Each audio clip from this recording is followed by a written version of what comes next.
अस्सलाम वालेकुम friends, welcome back to top smarties drama serial Bas Tera साथ हो कि आने वाली एपिसोड में हम देखेंगे कि अब तो अंसा सबकी बातें सुन सुनकर थक गई।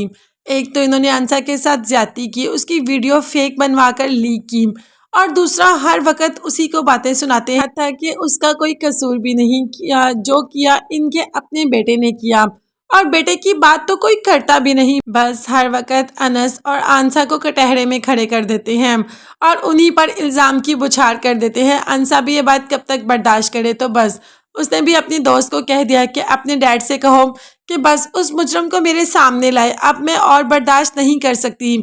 मैं दुनिया में सबकी बातें सुन सुनकर थक गई, मगर अनस नहीं चाहता कि अंसा कोई भी स्टेप ले। वो अंसा को रोकता है। अंसा कब तक और कहाँ तक सबकी बातें बर्दाश्त करे? आखिर उसे भी तो सच्चाई जाननी है, उसे भी तो जानना है कि उसके साथ ये सब किसने किया और क्यों किया। तो बस उसके लिए अब उसे स्टेप उठाना पड़ेगा। अब तो ताया भी सामने आ जाता है कि तुम बहुत गलत कर रही हो, जबकि अंसा ने कहा कि ये मेरा और अंश का मामला है, इसमें आपको बोलने की कोई ज़रूरत नहीं। मगर अनस भी तो नहीं चाहता ना। अनस और आंसा दोनों इसी बात पर लड़ाई शुरू कर देते हैं कि आंसा ने उस मुजरम को पकड़ने के लिए स्टेप क्यों लिया। भाई उसका राइट है, उसे सबसे बातें सुननी पड़ती है और सबसे ज़्यादा बातें तो उसे अपने इस घर में सुननी पड़ती हैं। तो बस उसको तो पता लगवाना है कि ये सब किसने किया। अब अंसा तो यहाँ पर अनस से भी नाराज़ होकर चली जाती है और ताया ताई वो तो सुनाते रहते हैं अनस को। अनस ने भी कह दिया कि आप लोगों की कसम, यानी कि दादा जान की कसम ने मुझे मजबूर कर दिया, नहीं तो मैं अंसा के साथ ही था।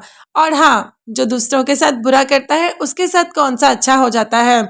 शरीन के साथ कौन सा अच्छा हो गया? अनस ने शरीन से कहा था कि फहाम अच्छा लड़का नहीं है और उसकी नज़रें मुझे बिल्कुल भी पसंद नहीं, जिस तरीके से वो तुम पर नज़र डालता है। और ऐसा ही हुआ। फहाम को जो एक लड़की से चाहिए होता है वो तो उसने ले लिया। एक लड़की के पास उसकी इज्जत ही तो होती है, यही इज्जत जो उसका सहारा होती है, यही इज्जत जो उसे सबके सामने खड़ा कर देती है, सबकी आंखों में आंखें डालकर बोल सकती है। और जब वो इज्जत ही ना रहे तो आंखें हमेशा हमेशा के लिए नीचे झुक जाती हैं, ना कि अपनी बल्कि घर वालों के भी। तो शरीन ने भी ऐसा ही किया। उसके पास तो अब उसकी इज्जत ही नहीं रही। मतलब फहाम ने उसके साथ ऐसा कर दिया जो शादी से पहले नहीं होना चाहिए था। अब शरीन क्यों पछता रही है?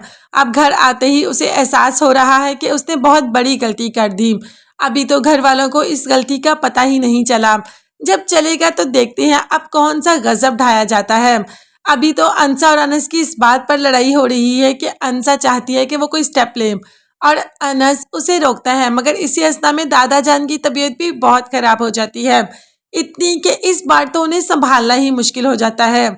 शायद ये दादा जान की आखिरी सांसें हों और अगर दादा जान को कुछ हो गया तो अनस और आंसा का भी इधर रहना मुश्किल हो जाएगा, क्योंकि दादा जान ही तो इनकी ढाल हैं। अब देखते हैं कि आगे आने वाली एपिसोड्स में हमें और कौन सा ट्विस्ट देखने को मिलता है। मगर हाँ, तब तक के लिए आप चैनल को लाजमी सब्सक्राइब कर लीजिएगा, बेल आइकॉन भी प्रेस करें ताकि हर वीडियो आप तक बआसानी पहुंच सके। अपना बहुत ज़्यादा ख्याल रखिएगा और अपनी कीमती दुआओं में मुझे और मेरी फैमिली को भी याद रखिएगा। नेक्स्ट वीडियोस तक के लिए अल्लाह हाफिज़, bye bye and take care.